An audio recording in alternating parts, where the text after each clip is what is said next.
بسم اللہ الرحمن الرحیم۔ السلام علیکم۔ فیصل عباسی حاضر خدمت ہے۔ پاکستان کی سیاست پہ میں ضرور بات کروں گا، لیکن سب سے پہلے میں بات کروں گا پاکستان کے عوام کی، پاکستان کے لوگوں کی جن کا جینا دوبر ہو چکا ہے، یعنی مشکل ہو چکا ہے جن کا جینا۔ اور میرے پاس اس وقت میرے موبائل فون پہ ایک ویب سائٹ کھلی ہے جو پاکستان کی مشہور ترین اخبار ہیں ان کی ویب سائٹ ہے، اور اس کے کاروباری صفحے پہ جب میں گیا تو اس پہ جو خبریں لگی ہیں وہ اگر میں آپ کے سامنے رکھوں تو وہ انتہائی افسوسناک ہیں۔ افسوسناک بھی ہیں، مایوس کن بھی ہیں، پریشان کن بھی ہیں، اور میں کچھ اس کی جو سرخیاں ہیں وہ میں پڑھ دیتا ہوں تاکہ آپ کو سمجھ آ جائے کہ میں کیا بات کرنے جا رہا ہوں۔ میں معیشت پہ بات کروں گا اور سیاست پہ بات کروں گا اور عام لوگوں کے حالات زندگی پہ بات کروں گا کہ مہنگائی کس قدر بڑھ چکی ہے اور حکومت اس مہنگائی کو قابو کرنے میں ناکام ہے۔ پاکستان کے کاروباری لوگوں کے مسائل کیا ہیں، ایک لڑکا ایک لڑکی جو اسکول جاتا ہے یا کالج جاتا ہے اس کی آنکھوں میں خواب کیا ہیں، وہ پاکستان کے جب ان حالات کو دیکھتا ہے، جب یہ معاشی مشکلات کو دیکھتا ہے، اور پاکستان کی جو اکثریت ہے وہ لوور مڈل کلاس ہے، اب وہ غریب کی طرف، وہ پورٹی کی طرف جا رہی ہے، وہ جو پاورٹی لائن ہے اس سے نیچے جا رہے ہیں، اور یہ جو غربت بڑھ رہی ہے، اور جب وہ اپنے ارد گرد یہ غربت بڑھتی دیکھتا ہے تو اس کے خواب وہ کیسے ٹوٹتے ہیں، یا وہ پر امید ہونے کے بجائے وہ مایوس کیسے ہو رہا ہے، اس پر بھی میں بات کروں گا۔ یہ جو خبریں لگی ہیں اس ویب سائٹ کا جو کاروباری صفحہ ہے اس پر اگر یہ میں آپ کے سامنے رکھ دیتا ہوں تو جو پہلی خبر ہے اس کی سرخی یہ ہے کہ توانائی کے شعبے میں خریداری، اسٹاک مارکیٹ میں 486 پوائنٹس کا اضافہ، بہتر خبر ہے، یعنی کچھ بہتری آئی۔ دوسری خبر یہ لگی ہے کہ ازبک نائب وزیر اعظم کا دورہ پاکستان، دو طرفہ تجارتی حجم $1 ارب تک بڑھانے پر اتفاق۔ تیسری خبر یہ ہے کہ مشرق وسطیٰ کے لیے پاکستان کی برآمدات میں 5.57% کمی، یعنی مڈل ایسٹ میں، یو اے ای میں، باقی جو عرب کنٹریز ہیں وہاں پہ ہم جو ایکسپورٹ کرتے تھے اس میں 5.57% کمی آ چکی ہے۔ اگلی خبر ہے جی، کراچی 20 کلو آٹے کے تھیلے کی قیمت $2500 کی تاریخ کی بلند ترین سطح پر۔ یہ صرف کراچی کا حال نہیں ہے، پورے پاکستان میں ہی آٹے کی قیمت میں اضافہ ہو چکا ہے۔ آٹا بنیادی چیز، بنیادی انگریڈینٹ زندہ رہنے کے لیے، روٹی، آٹے سے روٹی بنتی ہے۔ پاکستان کے غیر ملکی قرضوں میں اضافہ، جولائی سے نومبر کے درمیان $5.1 ارب وصول کیے۔ یہ بھی کاروباری صفحے پہ لگی ہوئی خبر ہے، پاکستان کی ایک مشہور ترین اخبار کی جو ویب سائٹ ہے اس پہ۔ شرح نمو اور قیمتوں میں استحکام لانے میں حکومت تاحال ناکام، یہ اگلی خبر ہے جی۔ اس سے اگلی خبر ہے ہفتہ وار مہنگائی کی شرح میں 29% اضافہ، یعنی 29% ایک ہفتے میں اضافہ ہو گیا مہنگائی میں۔ اس سے اگلی خبر ہے سود کے خاتمے کے لیے اسحاق ڈار کی زیر صدارت 14 رکنی کمیٹی تشکیل دے دی گئی ہے، خوش آئند ہے۔ اچھا، اس کے بعد جو خبر ہے وہ ہے جی، عالمی ایجنسی نے پاکستان کی طویل مدتی خود مختاری ریٹنگ کم کر دی۔ سٹینڈرڈز اینڈ پورز کی ریٹنگ کی بات کی جا رہی ہے، انہوں نے پاکستان کی ریٹنگ کو مزید ڈی گریڈ کر دیا ہے۔ اگلی خبر بھی مایوس کن ہے، اسٹیٹ بینک کے زر مبادلہ کے ذخائر 8 سال کی کم ترین سطح پر آ گئے۔ پہلے 4 سال کے آئے تھے، اب 8 سال پہلے بھی پاکستان کے پاس اتنے کم ڈالر تھے۔ اور اقتصادی رابطہ کمیٹی نے پی ایس او کو 17 ارب روپے جاری کرنے کی درخواست مؤخر کر دی، یہ اس سے اگلی خبر ہے۔ اس سے اگلی خبر ہے کرپٹو کرنسی سکینڈل میں وقار زکا کے ناقابل ضمانت وارنٹ گرفتاری جاری۔ میں کسی اور ویلاگ میں وقار زکا پہ، کرپٹو کرنسی پہ ڈیٹیل بات کروں گا کہ پاکستان میں اس کی اجازت کیوں نہیں ہے، اور اجازت نہ ہونے کے باوجود جو لوگ اس دھندے میں ملوث ہیں وہ کیسے پیسہ بنا رہے ہیں، کیسے جھانسا دے رہے ہیں، اس پہ بھی بات کروں گا۔ اور لاسٹ جو خبر ہے جی، وہ چینی سفیر کی اسحاق ڈار سے ملاقات، ہر قسم کی مدد کی یقین دہانی۔ یہ کاروباری صفحہ ہے اور اس پہ یہ جو خبریں لگی ہیں، ایک دو کو چھوڑ کے جتنی میں نے پڑھی ہیں اس میں مایوسی ہے۔ آپ کے ذرائع مبادلہ کے ذخائر کم ہو گئے، آپ کے قرضوں میں اضافہ ہو گیا، آپ کی مہنگائی بڑھ گئی ہے، آپ چین سے مدد بھی مانگ رہے ہیں، یہ ساری مایوسی کی خبریں ہیں، اور یہ احاطہ کر رہی ہیں کہ پاکستان کی معیشت اس وقت کہاں پہنچ چکی ہے، پاکستان کے لوگوں کے حالات کیا ہو چکے ہیں۔ یہ ہے معیشت۔ دوسری طرف ہے سیاست۔ اس سیاست کی وجہ سے معیشت تباہ ہو رہی ہے۔ سیاسی عدم استحکام، اس کا مطلب کیا ہے؟ یعنی آپ کے ملک کے اندر جو سیاسی قوتیں ہیں وہ ایگری نہیں ہیں، وہ کسی نقطے پہ آ کے متفق نہیں ہو رہی ہیں۔ اور سیاسی قوتیں کیا ہیں پاکستان میں جو بڑی سیاسی قوتیں ہیں؟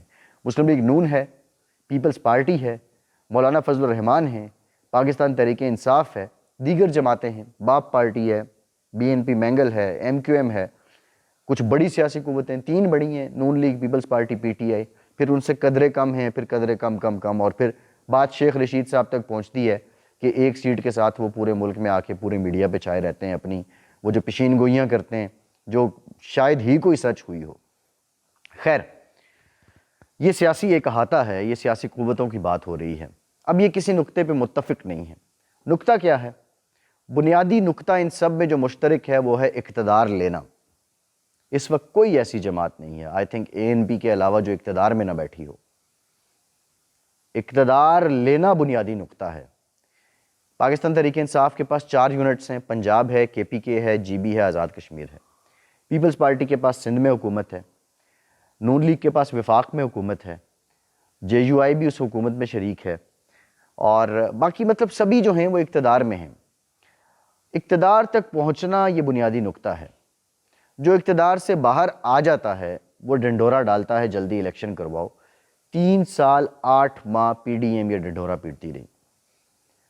اس کے بعد سے پچھلے 8-9 ماہ سے عمران خان صاحب یہ ڈنڈورا پیٹ رہے ہیں کہ جلد الیکشن کرواؤ، اور استعفے دے کے وہ اسمبلیوں سے باہر آ چکے ہیں۔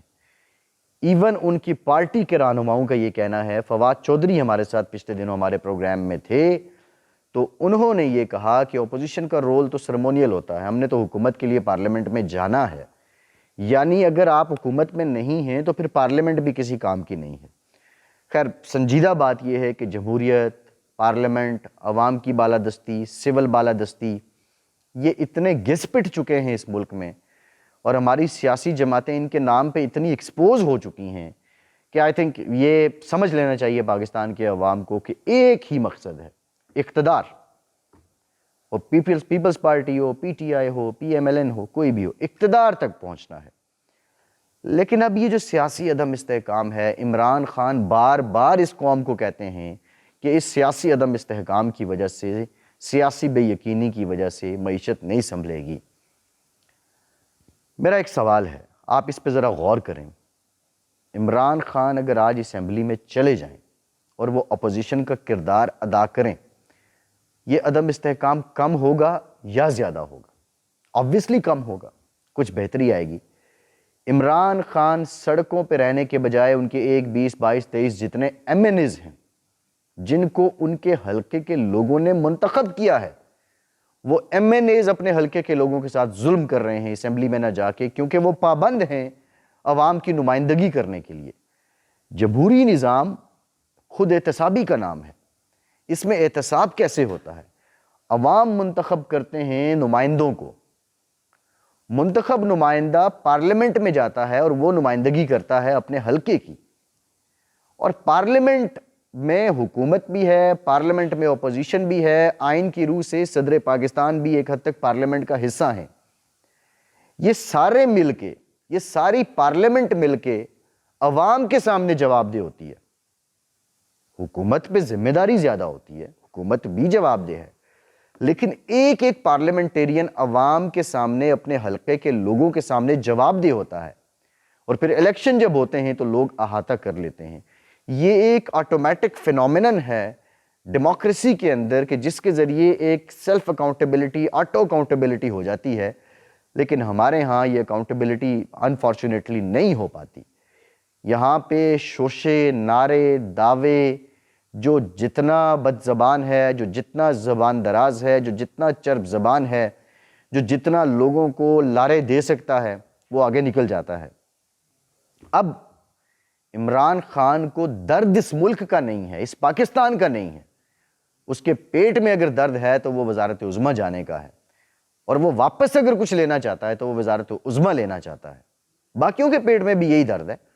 میں نہیں کہہ رہا، میں نے شروع میں بات کی ہے کہ سب کا مقصد اقتدار ہے، لیکن شاید اس ملک کا مفاد، آج حکومت نے اعلان کیا کہ وہ معاشی ایمرجنسی لگانے جا رہے ہیں، سرکاری ملازمین کو 120 لیٹر تک محدود کر دیا جائے گا پیٹرول، جو کنٹریکچول لوگ ہیں سرکاری محکموں میں ان کی چھانٹی ہوگی، اور غیر ضروری لوگوں کو فارغ کر دیا جائے گا، یعنی لوگ بے روزگار ہو جائیں گے۔ اور بہت سے اقدامات کیے گئے ہیں، جو ہارڈ شپ الاؤنس ہے اس کو 25% تک محدود کر دیا جائے گا، گریڈ 11 سے 21 تک کے جو لوگ ہیں ان کا میڈیکل الاؤنس ختم کر دیا جائے گا. یہ سارے سخت اقدامات کیے جا رہے ہیں. لیکن میرا سوال یہ ہے کہ اس سب میں یہ جو پنجاب میں ہو رہا ہے، یہ لاہور میں زمان پارک میں اٹھک بیٹھک ہو رہی ہے، مونس الہی صاحب آ گئے، پی ٹی آئی کے لوگ آ گئے، چلے گئے، صحافیوں سے ملاقات ہو گئی، یہ سب ہو گیا. یہ کیا ہے بھائی؟ آپ الیکشن تو نہیں کروا سکے نا. آپ نے 25 مئی کا مارچ کیا، آپ نہیں کروا سکے. آپ نے استعفے دیے، آپ نہیں کروا سکے. آپ نے لانگ مارچ کیا، آپ نہیں کروا سکے. آپ نے اسمبلی تحلیل کرنے کی بات کی، معاملہ عدالت میں چلا گیا، معاملہ طول پکڑے گا. الیکشن پھر بھی آپ کی منشا پہ، پہلے تو آپ کہتے تھے جی جنوری فروری میں ہو جائیں گے، پھر رمضان میں ہو جائیں گے، اب آپ اپریل تک پہنچ گئے. تو اپریل سے کھسکتے کھسکتے حضور والا آپ اکتوبر تک پہنچیں گے. اکتوبر تک نہ بھی پہنچے تو اگست تک تو پہنچ ہی جائیں گے. آپ کی ایک ضد ہے، اور میں بالکل نہیں کہہ رہا کہ جو حکومت کر رہی ہے، حکومت کو چاہیے تھا کہ عمران خان کی ضد کو رام کرتے، جیسے بھی کرتے، ٹریپ کرتے، ڈاج کرتے، جو بھی کرتے. لیکن یہاں زینت بنا ہوا ہے میڈیا پہ جی. مونس الہی آگے زمان پارک، فواد چودھری نے زمان پارک کے بعد گفتگو کر دی، عمران خان نے یہ کر دیا. یہ شخص کر کیا رہا ہے ذرا اس کو سمجھیے. میں لاسٹ بات کر رہا ہوں. اپنے اقتدار کی لالچ میں میڈیا کو استعمال کر کے، گیلری کے ساتھ کھیل کے، سوشل میڈیا کو پہ اپنا ایک پورا ایک سسٹم بنایا ہوا ہے. لوگوں کو صرف انگیج کر رہا ہے. مقصد کیا ہے کہ اپنے کارکن کو اگلے الیکشن سے پہلے کسی نہ کسی بہانے متحرک رکھا جائے. جب اپنی اور مبینہ آڈیو ٹیپس اور ویڈیوز کی بات آتی ہے تو پھر یہ کہہ دیتے ہیں کہ اللہ پردہ پوشی کرنے والوں کو پسند کرتا ہے. اپنے مقصد کے لیے ہر معاملے کو استعمال کرنا. لیکن مجھے سمجھ نہیں آتی، یہ جو عوام ہیں ان میں پی ٹی آئی کے کارکن بھی ہیں، عمران خان کی اندھی تقلید کرنے والے لوگ بھی ہیں. ان کو ذرا یہ سوچنا چاہیے کہ وہ وعدے، وہ دعوے، وہ لمبی لمبی باتیں، منشور پہ بات کیوں نہیں کرتے؟ میں اکثر پوچھتا ہوں وہ کہاں گئی؟ وہ جو وعدے کیے تھے کہ 50 لاکھ گھر، 1 کروڑ نوکریاں، یہاں پہ دودھ کی نہریں، شہد کی نہریں، پتہ نہیں بلا بلا کیا کیا، کوئی ایک وعدہ بھی پورا ہوا؟ ان کو یہ سوچنا چاہیے کہ اگلے الیکشن تک آپ تحریک میں رہیں گے، آپ متحرک رہیں گے. لیکن وہ روٹی جو 10 روپے کی ملتی تھی آج 25 روپے پہ چلی گئی ہے. حکومت کی میں کارکردگی میں نے پہلے آپ کے سامنے احاطہ کیا ہے، لیکن اس شخص کے جال میں آنا مزید حکومت کو نقصان دینے کے برابر ہے. اس شخص کے جال میں آنا حکومت کو نہیں بلکہ خود کو نقصان دینے کے برابر ہے. حکومت کا نقصان تو جو ہونا تھا وہ ہو چکا ہے. فیصل عباسی کو اجازت دیجیے.